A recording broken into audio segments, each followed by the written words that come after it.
When it comes to sound design, I'm always looking for tools that make it easier to get to a really unique place as quickly as possible. Previously, to do this, I would create a long chain of different effects, and whenever a tool comes along that consolidates all that exploration into one simple user interface, I always look forward to trying it out and seeing where it takes me. And when Air Music Tech dropped their brand new reverb plugin called Ether, I knew I had to give it a shot. Ether takes the concept of manipulated reverbs to the next level. This is a perfect way to create space, width, and unique tones out of sounds that can start out very basic but end up extremely intricate. And today, I'm going to be walking you through all the features that make Ether plugin such a unique sound design tool that I love using across many different styles of music. So today, we're going to be pulling it up on an instrumental and finding different ways to enhance the sounds in this beat. This track starts out with a very basic pluck that I found in a virtual instrument, and there's not much processing going on with it right now, and we're going to use Ether to give this a much longer sense of space.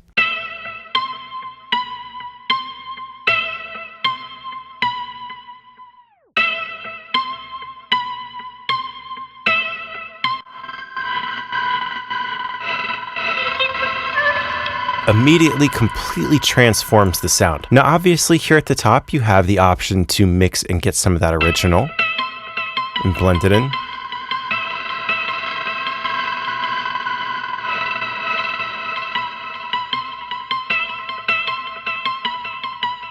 And of course, you have the overall width of everything. It's not very often that I find a reverb that I love putting directly onto my sounds, but Ether is absolutely one of them. Instead of running behind your sound, a lot of times I love using this to completely transform my sound into something else. And for that, using your reverb as an insert rather than a send and return effect is much more effective. Before we dive through the presets and check out the range of sound, I just want to give you a quick tour of all the options that you have here at your fingertips. Like I said at the top, you have your mix where you can dial in the overall amount of what Ether is doing to your sound and the overall width of everything that you're doing, and then of course your volume level to boost or reduce as you go. Next we have pre-delay, and this is the pre-delay of the reverb, which controls how long it takes before the reverb actually kicks in. A great mixing trick is using a long pre-delay so that you could hear your dry sound before the reverb kicks in, even when it's at a very high mix amount.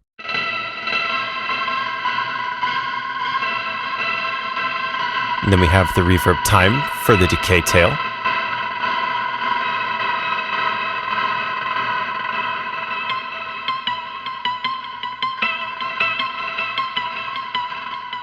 High frequency damping, boosting or reducing. Next, they give you a menu of all different types of rooms, and they came up with their very own unique descriptions for the different tones of reverb that you could use, but we're going to keep it here on dense, the default one, just so we could hear it very clearly. And then after that, we have reverb EQ, so we could shape how much bass and high frequency we have in the reverb response.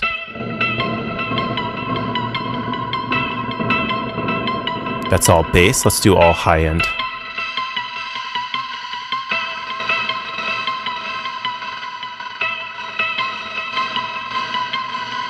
So depending on what kind of sound you're mixing, you might want to use some very bassy, rumbly reverbs or some very shimmery high reverbs, and this is where you would control that. The next sound I want to try using Ether on is this vocal sample that comes in.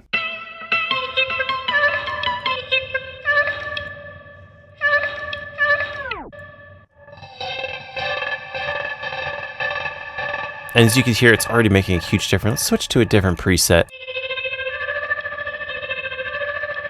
That's sick. So as you could hear, there's some pitch shifting going on in the tails, and that brings us to the first module of this plugin. This is where all the real juicy stuff happens. As you heard, everything was getting pitched up an octave as it rung out, but you could very easily change that to being pitched down or having a minor chord or a major chord up and down an octave. And we're going to keep this as the high octave because I think that matches this squeaky voice sound really well. And we also have different algorithms. We can switch this over from default to notes.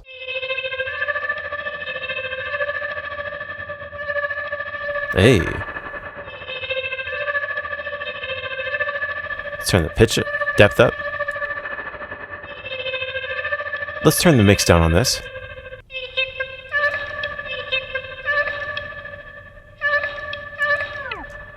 And let's move on to the next module, modulation. And by modulation, they're referring to pitch modulation. Now we can control the rate and the depth and make it a little bit more wobbly.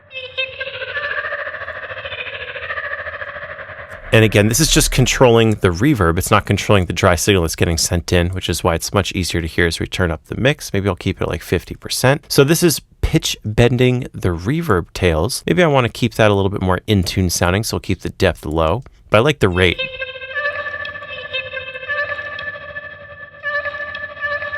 Just makes it sound so huge as the pitch wobbles around. I love having pitch modulation on my reverb tails. And now delay. This is something that I'm always combining with my reverbs. So right here, you have a fully featured delay where you could have dry echoes, pitched echoes, reverbed echoes. You could really dial in what you want the delayed signal to sound like, and an independent mix knob for how much you want of those delays.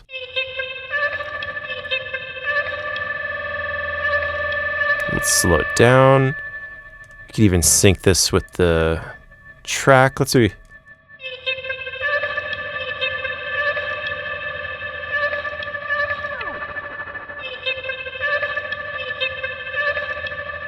We even have crossfeeds, so those delays can trigger more delays. And sometimes extending your reverbs with delay is a much more pleasant way to extend those tails instead of having a very long reverb tail time. So having your built-in delay right here is extremely useful. Let's try some pitch delays too.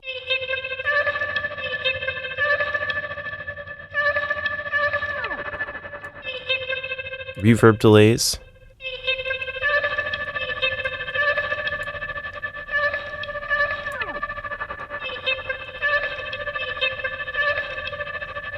Very, very cool.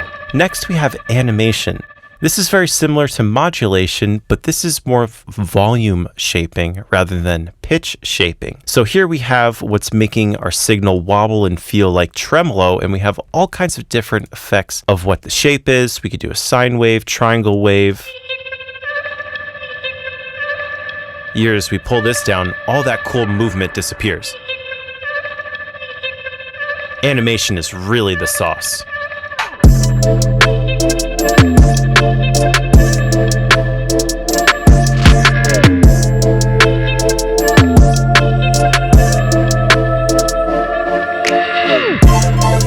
And of course, this is something to automate with the mix knob. This isn't just something that you leave on the whole time. It's things to use as switch ups. Again, we're doing sound design. We're trying to bring ear candy to the listener, have things change every few measures, and Ether just makes it so easy to have all of these different adjustments right at your fingertips, or to make huge changes like we're going to hear later as we go through the presets menu. Next, we have a compression section, and this is keeping those tails in your face. A lot of times it dies out in volume very quickly as it rings out, but the compression will help really push those tails in your face till the very last moment. And you have a depth as always, so you can control the amount of that compression.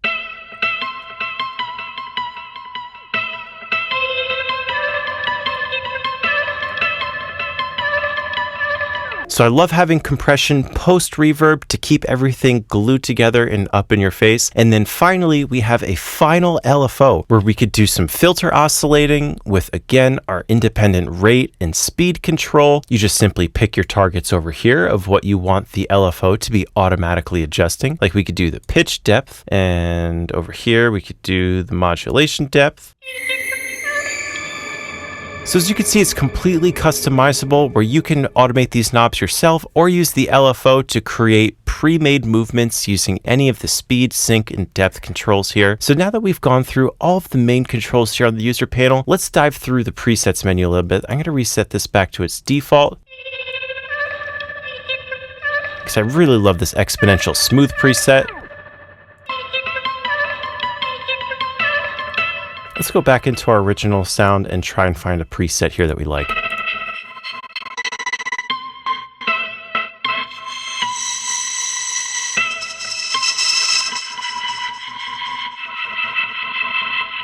That's cool.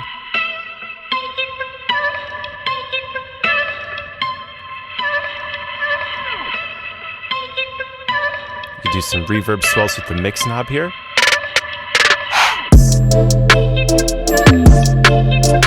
And it's so easy to automate that in. We could just draw a quick little slope here. Whatever knob you were just turning in Ableton automatically gives you the automation line for, which is such a handy shortcut.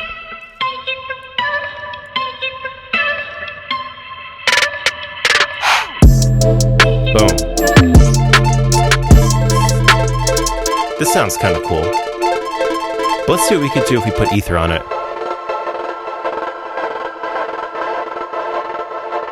Let's go through the presets menu into motion, and let's see what we have here in motion.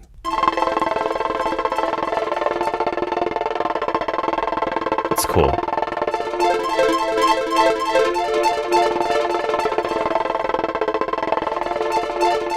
And then maybe we'll send our automation like up and back down like this. Boom. That's really cool, just to help it kind of get blurred and then come back and focus. Make it all blurred out.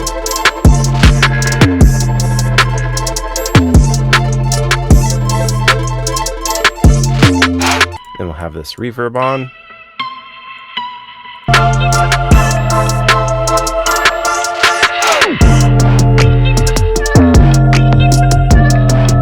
So we're even using it as a transitional effect to create a swell leading into the next part. Really cool way to just make this vocal sample in the background feel like it's switched up by having it just completely pushed into the background by Ether.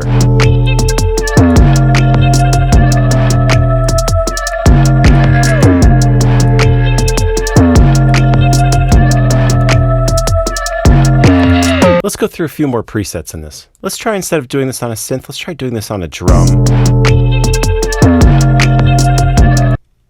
Let's use these snaps here in the verse, and let's try to see what Ether can do to make these snaps a little bit cooler. Let's go through presets, and let's do spaces short, because it's just a short little sound. We don't need a huge reverb on it.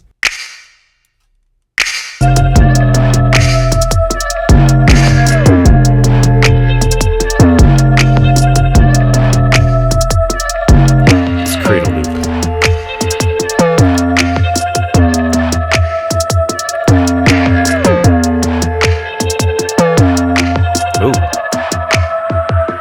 Slap reverb is cool.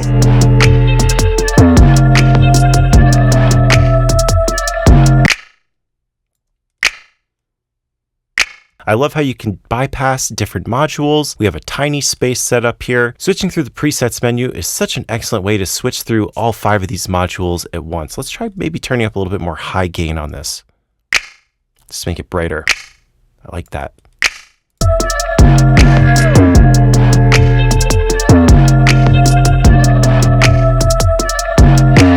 Without it. Back on.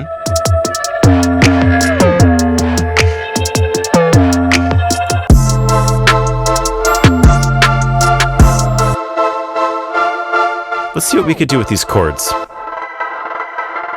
Hey.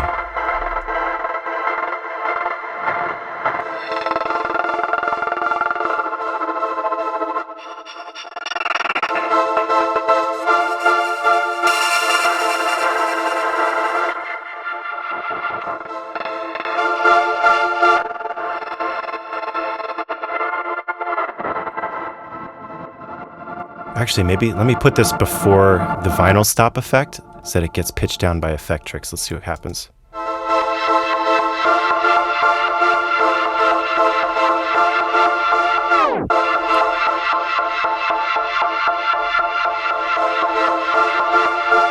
So again, sound design is not always about just finding one preset and setting it. It's about finding a preset that maybe just creates a moment and dialing it in.